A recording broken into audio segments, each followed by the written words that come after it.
사울이 죽은 후에 다윗이 아말렉 사람을 쳐 죽이고 돌아와 다윗이 시글락에서 이틀을 머물더니 사흘째 되는 날에 한 사람이 사울의 진영에서 나왔는데 그의 옷은 찢어졌고 머리에는 흙이 있더라.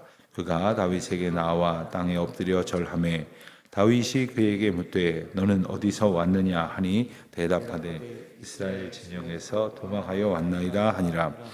다윗이 그에게 이르되 일이 어떻게 되었느냐 너는 내게 말하라.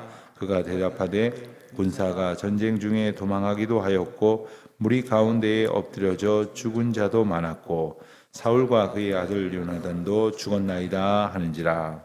다윗이 자기에게 알리는 청년에게 묻되 사울과 그의 아들 요나단이 죽은 줄을 내가 어떻게 아느냐.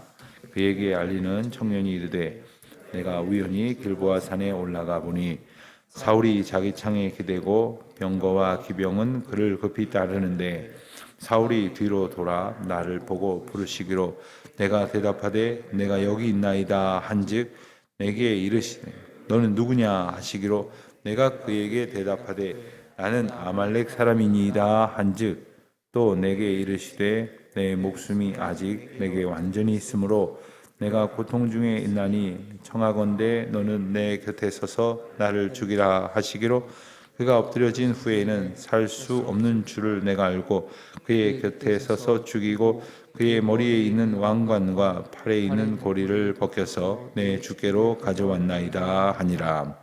이에 다윗이 자기 옷을 잡아 찢음에 함께 있는 모든 사람도 그리하고 사울과 그의 아들 요나단과 여호와의 백성과 이스라엘 족속이 칼의 죽음으로 말미암아 저녁 때까지 슬퍼하여 울며 금식하니라.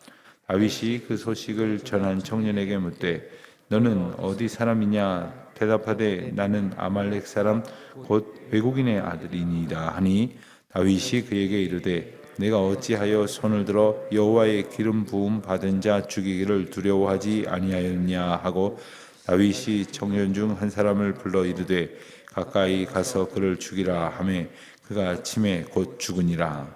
다윗이 그에게 이르기를 내 피가 내 머리로 돌아갈지어다. 내 입이 내게 대하여 증언하기를 내가 여호와의 기름 부음 받은 자를 죽였노라 함이니라 하였더라. 아멘. 오늘부터 이제 사무엘 하를 우리가 묵상하게 됩니다. 이 사무엘 하는 사무엘 상에게 이어지게 되는데 사무엘 상과 사무엘 하는 본래 한 권이었습니다. 한 권이었다가 후에 성경을 편집하는 과정, 이 편집이라는 것이 뭐 없던 것을 넣고 또 있던 것을 빼는 그런 의미가 아니라 책을 이제 나누고 그리고 이제 상권, 하권으로 이렇게 분량이 있는 것들은 나누어지게 되고 또 시간이 더 지나서는 우리가 지금 보고 있는 이 장들을 나누고 또 더 시간이 지나서는 거기에 절들을 나누는 그런 과정이 아주 오래도록 이어졌던 것입니다. 사무엘상과 사무엘하의 이 어떤 나뉘어지는 분기점은 우리가 읽은 것처럼 바로 사울이 죽는 사건이 분기점이 되었습니다. 사울이 죽은 후에라고 이제 1절이 시작이 되고 있는데 사울이 죽은 일이 있은 직후에 즉 사울이 죽음이 이제 있어진 곳과는 다른 곳에 있지만 다윗은 어떻게 하고 있었는가 하는 그러한 조명을 하고 있는 것입니다. 다윗은 1절에 보는 대로 아말렉 사람을 쳐 죽이고 돌아와 시글락에서 이틀을 머물렀다 했습니다. 이 1절 이 한 절은 대단히 중요한 의미를 담고 있습니다. 그것은 바로 사울이 죽을 때에 다윗이 어디에서 무엇을 하고 있었느냐 하는 내용을 담백하게 이야기하고 있는 것 같지만 더 엄밀히 말하면 이 사울이 죽는 일에 대해서 다윗이 관여했다 혹은 다윗이 죽였다라는 주장들이 끊임없이 일각에서 제기가 되었었습니다. 그건 누구이겠습니까? 다윗을 해하려는 사람 혹은 이 이스라엘 나라의 사울과 다윗으로 이어지는 어떤 그 왕권의 정통성에 어떤 흠집을 내고자 하는 그러한 생각들이었겠죠. 그러나 성경은 분명히 다윗이 사울이 죽는 그 시점에 시글락에 이제 전쟁을 마치고 시글락으로 돌아와서 이틀을 유하고 있었다. 이렇게 설명을 합니다. 거리상으로 본다면 사무엘상 마지막 부분에서 사울이 죽을 때에 길보아 산에서 이제 전투를 벌이다가 이제 죽게 되었다. 이렇게 소개를 하고 있지 않습니까? 약 직선 거리로만도 약 140km 정도 이렇게 떨어져 있다고 합니다. 그러니 분명히 다른 곳에서 각각의 그 상황에 처해 있게 되었는데 아직 다윗은 사울에게 어떤 일이 있었는지를 알지 못하고 있었습니다. 그런데 2절에 보는 대로 사흘째 되는 날, 이것은 바로 이제 사울이 죽은 지, 그리고 다윗이 이제 시글락에 돌아와서 이제 머물고 난 뒤 사흘째 되는 날에 한 사람이 사울의 진영에서 다윗에게로 나와왔습니다. 그런데 그의 행색을 보니까 옷은 찢어졌고 머리에는 흙이 있더라 했습니다. 아마도 오랜 시간 동안 이렇게 힘겹게 먼 길을 온 것임에 틀림이 없습니다. 3절에서 다윗이 묻습니다. 너는 어디서 왔느냐 했더니 이스라엘 진영에서 도망하여 왔나이다. 지금 이 흙이 묻고 옷이 찢어진 이 젊은이는 이스라엘 진영에서부터 도망하여서 다윗이 있는 시글락으로 사흘길을 걸쳐서 왔다. 대단한 목적이 있음에 틀림없을 것입니다. 4절에서 다윗이 다시 묻습니다. 무슨 일이냐? 일이 어떻게 되었느냐? 했더니 그는 대답하기를 전쟁 중에 군사가 도망하기도 하였고 무리 가운데 엎드려져 죽은 자도 많았는데 사울과 그의 아들 요나단도 죽었나이다. 사울과 요나단의 부음을 전하고 있는 겁니다. 다윗의 입장에서 한번 생각을 해 보십시다. 다윗은 지금 사울의 추격을 피해서 지금 여러 이방 지역을 전전하고 있는 중이었습니다. 심지어는 그곳에서도 살아남기 위하여 미친 채를 하기도 하고 그리고 의심을 받기도 하고 또 그곳에서 다른 곳으로 쫓겨나기도 하는 일들이 반복이 되어지는 중에 이 어려운 상황을 면케될 수 있는 길은 그 원인이 제거되어지는 것일 텐데 그것은 바로 사울이 죽는 것이지 않겠습니까? 그런데 정작 사울이 죽었다는 소식을 듣게 되었을 때 다윗이 어떤 마음과 어떤 행동을 보였는지를 우리가 오늘 본문을 통해서 읽었습니다. 다윗을 찾아온 그 청년은 바로 사울과 그리고 사울의 군사들이 그리고 사울의 수하들이 죽었다는 이야기가 다윗에게 가져가면 다윗으로부터 크게 환영을 받고 보상을 받을 수 있을 것이라는 기대를 가졌던 것입니다. 어느 정도의 기대를 가졌을까? 간단하게 말을 하면 그에게 들려진 이 사울의 왕관 그리고 사울의 팔찌 보다도 아마 더 큰 그 보상을 분명히 기대했을 것입니다. 아마도 그가 그저 어떤 물질적인 욕심을 가지고 있었더라면 그 사울의 왕관을 가져다가 어떻게 나중에 팔아먹고 그것으로 한몫 잡으려고 하는 생각을 했었을지 모릅니다. 그러나 그는 생각했을 것입니다. 다윗이 사울에게 쫓기는 이 마당에 사울이 죽는다면 이제 이스라엘의 왕권은 다윗에게로 넘어간다는 것을 짐작할 수 있었고 그렇게 되니 이제 사울이 죽었다는 소식을 다윗에게 가져가면 큰 칭찬을 들을 것이고 또 아마도 다윗이 이끄는 다윗 왕국에서 한 자리를 보상받을 수 있을지도 모른다는 생각을 했을 것입니다.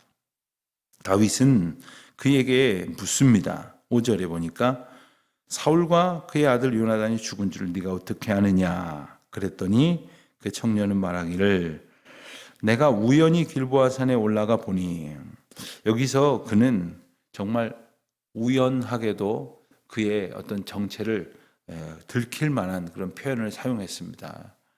우연히 길보아 산에 올라갔다. 그러니까 전쟁하러 간 사람이 아니라는 뜻입니다. 싸우러 간 사람이 아닌데 그가 이 전쟁에 어떤 연관성이 있는지를 다윗이 의심할 수 있었을 것입니다.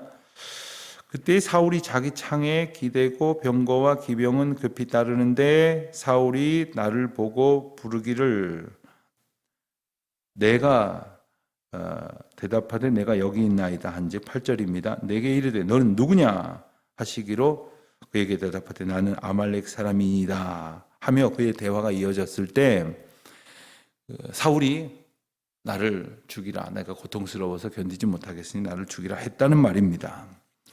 이것은 우리가 읽은 대로 사무엘상 마지막 부분에 나오는 이 사울의 죽음의 사건과 같지 않다, 내용이 같지 않다는 것을 우리가 알게 됩니다.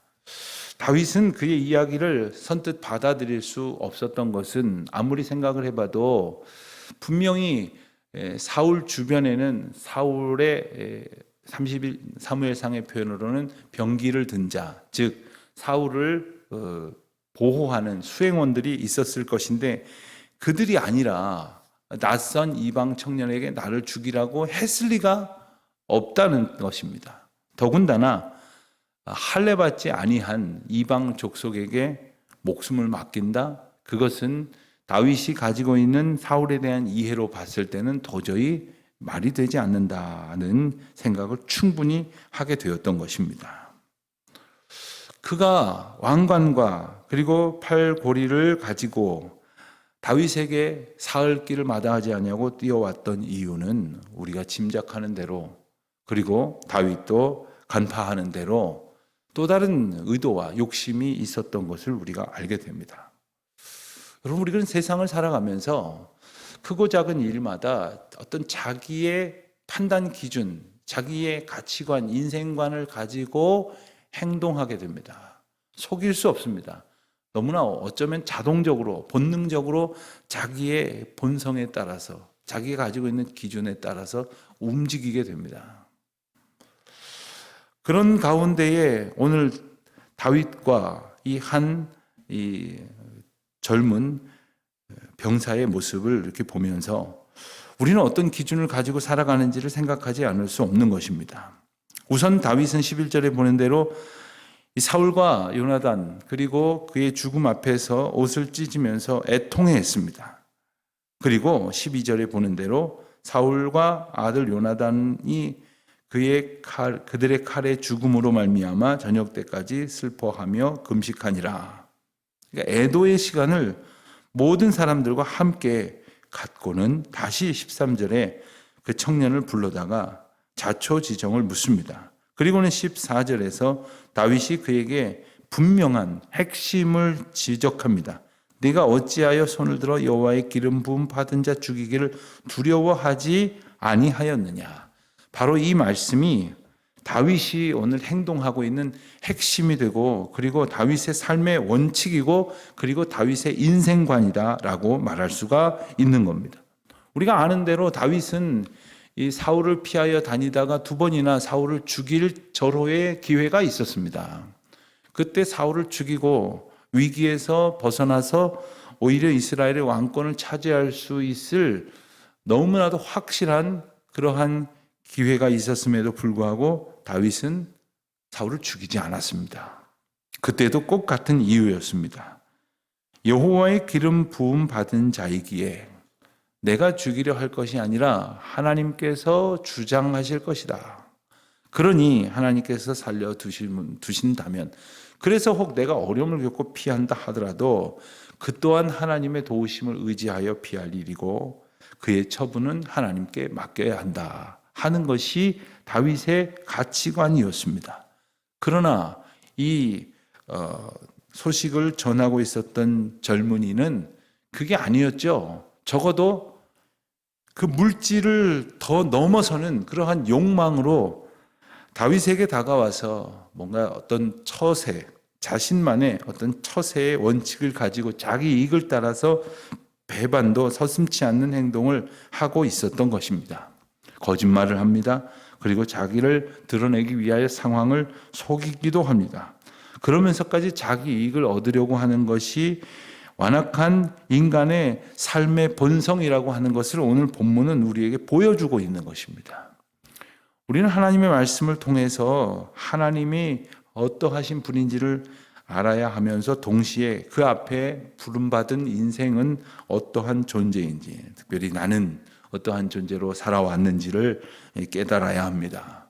그리고 그 말씀 앞에서 우리의 삶을 비추어 조명하고, 그리고 어두운 가운데에 잘못되었던 것들을 덜어내고, 그리고 하나님께서 주관하시고 인도하시는 삶의 온전한 가치관을 가져야 합니다.